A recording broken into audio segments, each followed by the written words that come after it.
going on, everybody? I go by the name of Kari, and I want to thank you guys for joining me here today on Sneaker Fetish. Now, again, with all of our early looks, the title is not clickbait. We are not looking on the internet at photos of a shoe. We have the shoe in hand, so without further ado, let's get straight into the shoe, and let's talk a little bit about it after I show you guys what it looks like.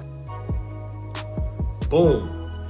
There it is, ladies and gentlemen. This is the Adidas Yeezy Boost 350 version 2 in the new static colorway. Now, obviously we got a lot of things to talk about today, but I'm not gonna hold you guys too long. Now, all in all, the Yeezy 350 version 2, the body, the silhouette, the entire shoe pretty much remains the same as every other V2 we've seen up to this point. This time the upper is nearly full prime knit, but it's not total prime knit, as you can see by the transparent stripe moving down the lateral side of the shoe. On the medial side of the shoe though, as well as the remainder of the upper, you still got that full prime knit. This time it's in a light gray, like a heather gray, and an almost white, kind of off-white color. Now, rumor has it that this shoe is going to be coming in two different versions. This version here does not feature the full 3M upper. However, there is rumor that a second version of the shoe is going to be coming out that features a full 3M upper. This version just has the full 3M laces. Now let's talk a little bit more about this transparent stripe that's moving down the lateral side of the shoe. Now, this is kind of a wave right now in a lot of sneakers where there's a lot of transparency going on, kind of getting back to the old days where you used to be able to see people's socks through the shoes. That was a wave for a little while. It seemed to die down.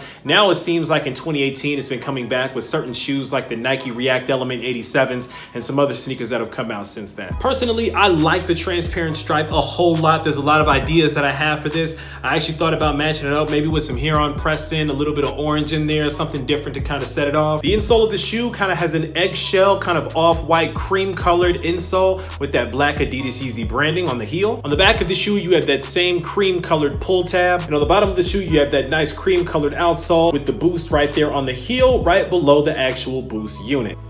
As I mentioned before, you have the full 3M laces on this pair. On the other pair, apparently it's going to have a full 3M upper in addition to the 3M laces. Now, I'm not entirely sure why they call this shoe the static. I mean, to me, I guess with all the 3M, especially with the version that'll have the full 3M upper, it kind of resembles static on a television or something like that. So that's the best guess that I have as to why they're calling it that right now. There might be a better reason for that later on, but for now, that's the best thing that I got. Now, here's the deal about Kanye. A lot of people want to know, are we banning Kanye? Are we canceling Kanye? Because of everything that he's been doing lately with wearing the MAGA hat and getting together with Donald Trump and meeting with him and all this kind of stuff. The question is, are we still wearing Yeezy sneakers? Are we still supporting the brand? Are we still propelling Kanye's cause forward? And the answer, I think it's pretty subjective. You know, I can't tell you guys whether or not you're supposed to be canceling Kanye and supporting him or not, but I will say that I was able to get these sneakers in before a lot of the antics started happening. It just took a while for the sneakers to get here. However, now that the shoes are here, I will say I'm pretty conflicted on whether or not I want to wear them and support them and buying more and things like that. My problem with Kanye, not just as a man, not just as a black man, but as a human being, is that sometimes we have people like Kanye that have such a large platform spewing out so much information that honestly and morally within me, I feel is very wrong. A lot of people get taken down the wrong path because they're so impressionable. You have such a huge responsibility on your shoulders when it comes to being someone that has star power like a Kanye West. You have to really be careful about what you're saying and how you're saying it. And I feel like lately in the media, Kanye has not been very careful about doing what he's going to go do, saying what he's going to go say. Every time I want to rally a little bit for Kanye, it seems like he's always doing something that puts him one step forward and then 10 steps backwards. I love what he was doing for Chicago. I love that he said he was moving back to Chicago to reconnect with some of his roots. But then at the same time, the man took a meeting at the White House with Donald Trump, and I just don't know what to feel for him at this point. I saw that him and his wife, Kim Kardashian, went over to Uganda and gave the children there all pairs of Yeezys. But then I wanted to know why in the world they gave them white pairs of Yeezys right there in the dirt. So as soon as the shoes touched the ground, the shoes were all gonna get messed up. I don't know why they didn't give them some black ones or something like that. Maybe they had extra white ones. Maybe the white ones were cheaper to make. I don't know why. But if it were me, I personally would not have given children in Uganda white sneakers. I hope that they gave them some money or some food or some water or something else that they can use, as opposed to a bunch of white pairs of sneakers that are going to get messed up the first day that they got them on. A big issue that we have with Kanye West right now is because he means so much to us because of his music and because of his story about how he really rose through the ranks of the music game and how a lot of people counted him out and a lot of people didn't take him seriously, but he made people take him seriously. Kanye was a beacon of hope and of strength for a lot of people out here that are trying to rally up the same way in their careers and in their lives and whatever they're doing, right? The problem now is that now that Kanye has gotten here, he's just doing a lot of nonsense that makes us really conflicted. And what I mean by really conflicted is we still love the music and the emotion and the feelings that Kanye gave to us back in the day. However, we can't count out where he is right now. So do you throw all of his music out, the amazing music that he's made, the amazing things that he's done in the past, along with the new Kanye that we have?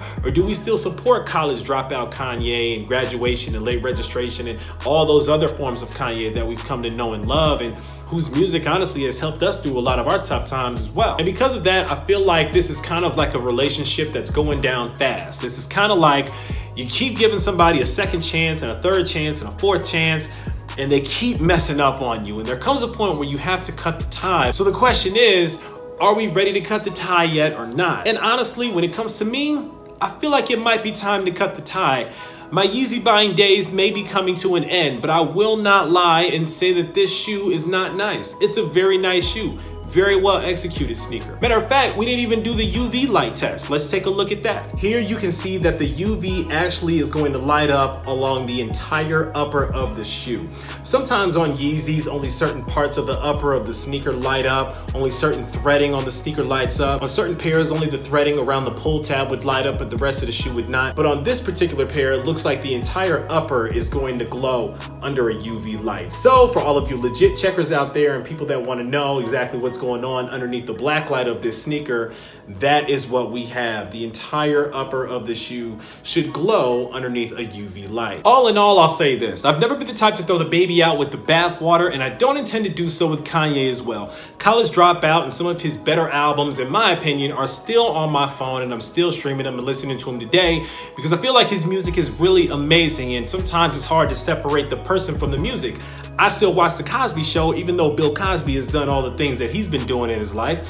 So hey, I can't be hypocritical and throw Kanye out in all of his music as well. That being said, that's pretty much it about the sneaker. Give me you guys' thoughts, not just about the shoe, but about Kanye as well. Are you still rocking with Kanye? Are you done buying Kanye sneakers?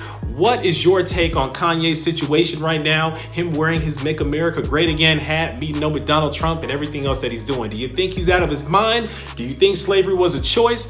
Sound off down below in the comments and let me know your thoughts. Again, the Yeezy 350 version 2 Static is due to release December the 31st of 2018 with a possible delay until March of 2019. So be on the lookout for all of your information outlets for more information about the release. If you're not subscribed yet, I don't know why you aren't, but go ahead and click that button right down there so that you don't miss out on more heat and early heat like these here. As always, I want to thank you guys for joining me today here on Sneaker Fetish. Again, I go by the name of Kari. This is the Adidas 350 version 2 Static, and until next time, I'm out.